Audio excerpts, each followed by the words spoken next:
to another episode of Classic Dallas Cowboys Talk. I am Sean Farrell. God is great all the time. All the time, God is great. And before we get it started, let me just offer you a few takeaways from the preseason game versus the Raiders we played. Deuce Vaughn is fast, nimble, quick, and explosive. He's going to be used more this year. Brendan Aubrey is the best kicker in football, bar none.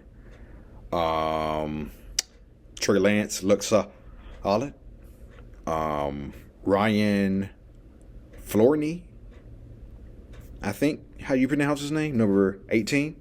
I think he has a spot on his roster as a backup receiver. And my final takeaway is CeeDee Lamb, Dak Prescott, and Michael Parsons are all going to get paid. Okay, so let's quit worrying about it. There was another 88 who held out in the 1992 training camp, and he signed just before the regular season opener versus the Washington Redskins. I think y'all know who I'm talking about. He held out all the training camp, then he signed before the season opener on Monday night versus the Washington Redskins in 1992. Y'all know who I'm talking about.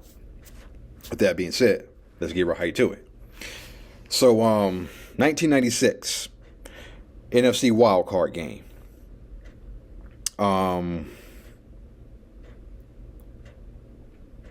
If I would say there was one play that turned the game in Dallas's favor, it happened in the second quarter.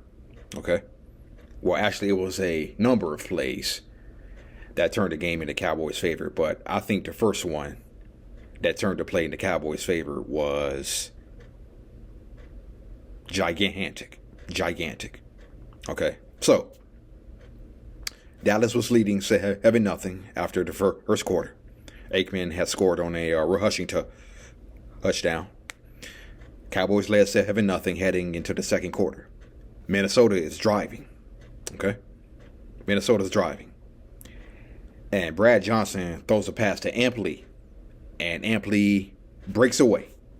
He's breaking away from the Dallas defenders who are in pursuit, okay?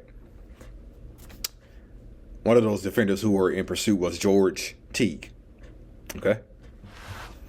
Good old George Teague. He was in pursuit of Ampley. And the second before Ampley crossed the goal line, George Teague went like, punched the ball out, okay? Now, Ampley could still fall on the ball for a touchdown, but I guess Ampley fell on it too hard, and the ball squirted out of bounds for a touchback. Okay? So, that play crushed the Vikings right there. I believe that crushed the Vikings because they would have tied the game at 7, and it would have been a whole new ball game. Yet instead, they get a touchback, because George Teague never gave up on the play. The exact same play Trayvon Diggs made on DK Metcalf a few years ago. The exact same play that Trayvon Diggs made on DK Metcalf a few years ago. Shades of George Teague when Trayvon Diggs punched the ball from DK Metcalf. Shades of George Teague. Shades of George Teague. Okay, so that was a crusher for the Vikings, as I said. The second big play that happened was made by none other than George Teague. A couple of possessions later, George Teague intercepted Brad Johnson, okay, which led to a Emmitt Smith touchdown run. So that's two plays. A possession or two later, the Vikings are driving. Brad Johnson throws one of the worst passes I've ever seen to Jake Reed. He tries to throw across the field to Jake Reed. Okay. And guess who's there to pick it off? George Teague. Not only did George Teague pick it off, he took it to the house for a pick 6. And watch what happens when George Teague crosses into the end zone. Watch what Chris Carter does. Did you see what Chris Carter did when George Teague picked it off. Chris Carter was so frustrated. Chris Carter was so frustrated at that. When George Teague picked the ball off, he actually put a forearm.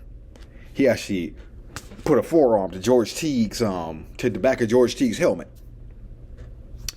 He put a forearm to the back of George Teague's helmet, which really didn't seem to affect him, George Teague, in any way, shape, or form. So, that was the third play.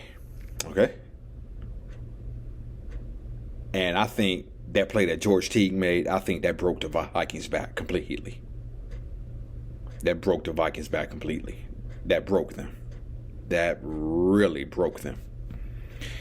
And I think it broke. Oh, and I know it broke them because Brad Johnson threw another interception to Deion Sanders later on in the quarter, later on in the second quarter. And not only that, Leroy Horde fumbled for the Minnesota Vikings. Okay? So all in all, throughout the first half, the Vikings had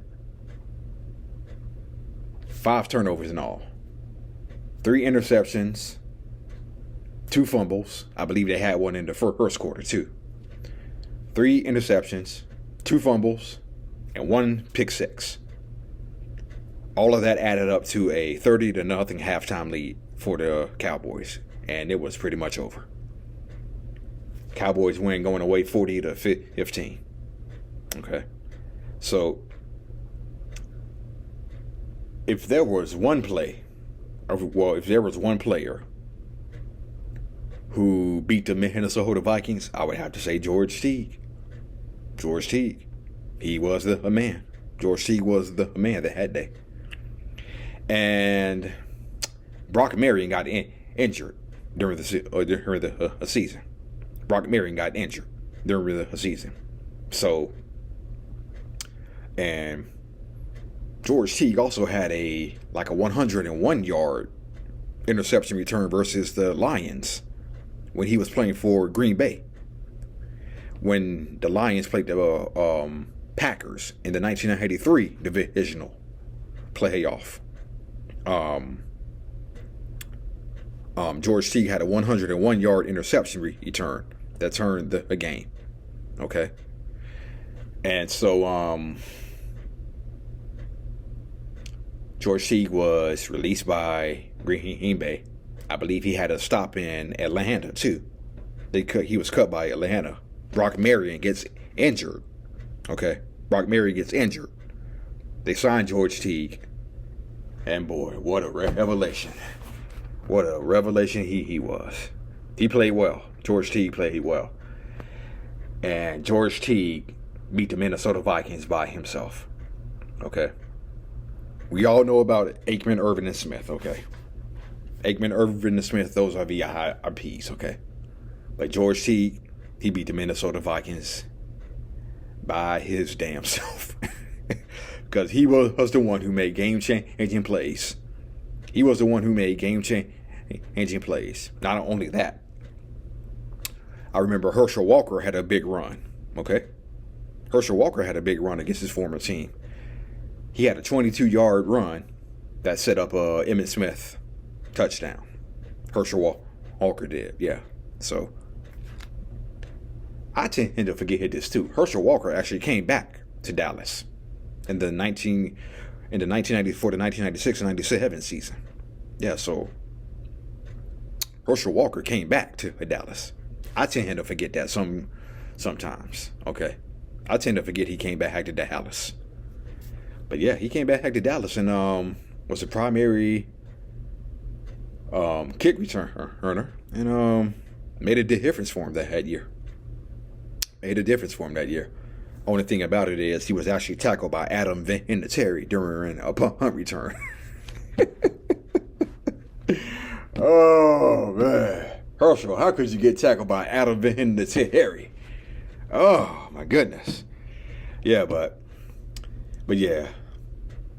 I know Herschel Walker was loving it. Against his former team, but yeah. George Teague, he beat the Minnesota Vikings by himself. All right, That's it. And that's all for Classic Dallas Cowboys Talk. I'm Sean Farrell. I'm out of here. Peace out. How about them Cowboys?